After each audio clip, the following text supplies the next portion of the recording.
ازيكم عاملين ايه؟ يا رب تكونوا بخير وكويسين. لو لأول مرة بتشوفوني ما تنسوش تعملوا لايك للفيديو واشتراك للقناة وتفعلوا زر الجرس علشان يوصلكوا كل جديد على قناتي. النهاردة هنعمل الكفتة او الكباب المشوي في البيت بطريقة اكبر المطاعم بالظبط، وزي ما بنشتريه وزي الجاهز بالظبط، وزي ما انتوا شايفين الاسعار غلت جدا جدا. هنعمله في البيت واوفر واحلى واطعم كمان من اللي بنشتريه من الجاهز. عندنا المقادير بتاعتنا: نص كيلو من اللحمة تكون مفرومة، عليها 150 جرام من السمين او 100 جرام من السمين، هنفرمهم على بعض كده. وعندنا بصلة كبيرة نكون فرمينها، واهم حاجة نكون مصفيينها من المية بتاعة البصلة كويس جدا في مصفى.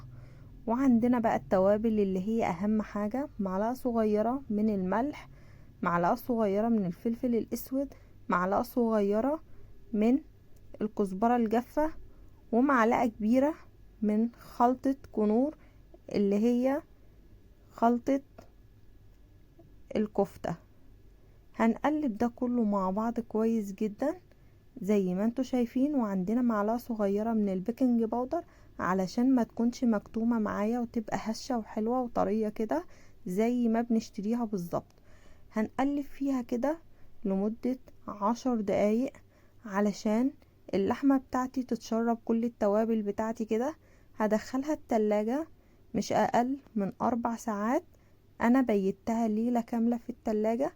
دي بقى زي ما انتوا شايفين كده اسياخ كفتة.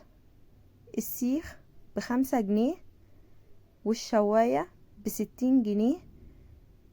هنعمل كل حاجة في البيت. هاتي الشواية عندك في البيت وهاتي ب20 جنيه فحم، هيملى عليكي الدنيا ومش هتعملي الكمية كلها.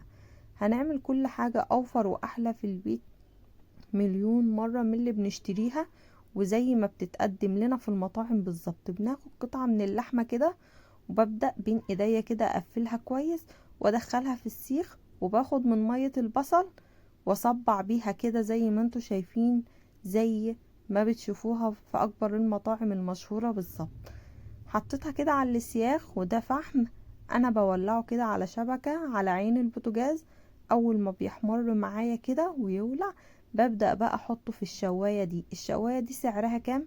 60 جنيه، وسعر السيخ 5 جنيه. هتشتري الحاجات دي وهتعملي فيها على طول في اي وقت عندك مناسبة، عندك عزومة، هتشرفك قدام ضيوفك واحلى من الجاهز كمان، وهتوفري كتير. ومن نص كيلو لحمة هتعملي 12 صابع كفتة حجم كبير. وزي ما انتوا شايفين، وعشان ما تفكش معاكي وتكون زي الجاهزة، امشي على الخطوات اللي انا قلتها والمقادير.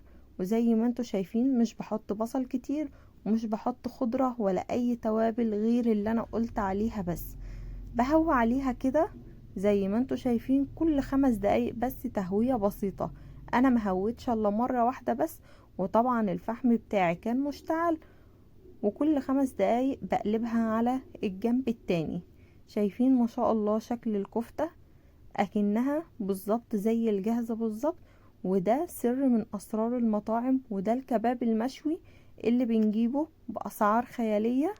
هنعمله انضف واوفر بكتير من اللي بنشتريه. شايفين ما شاء الله بدأت تاخد لون معايا اهو زي ما انتوا شايفين. ما شاء الله شكلها ولونها هي كده دخلت في السوية. بتقعد بالظبط 20 دقيقة بقلبها على كل جنب 5 دقايق بس.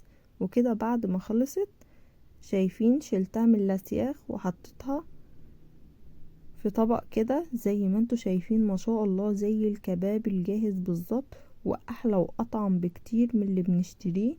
ما تنسوش تعملوا لايك للفيديو، ولو لأول مرة بتشوفوني ما تنسوش تعملوا اشتراك للقناة وتفعلوا زر الجرس علشان يوصلكوا كل جديد على قناة.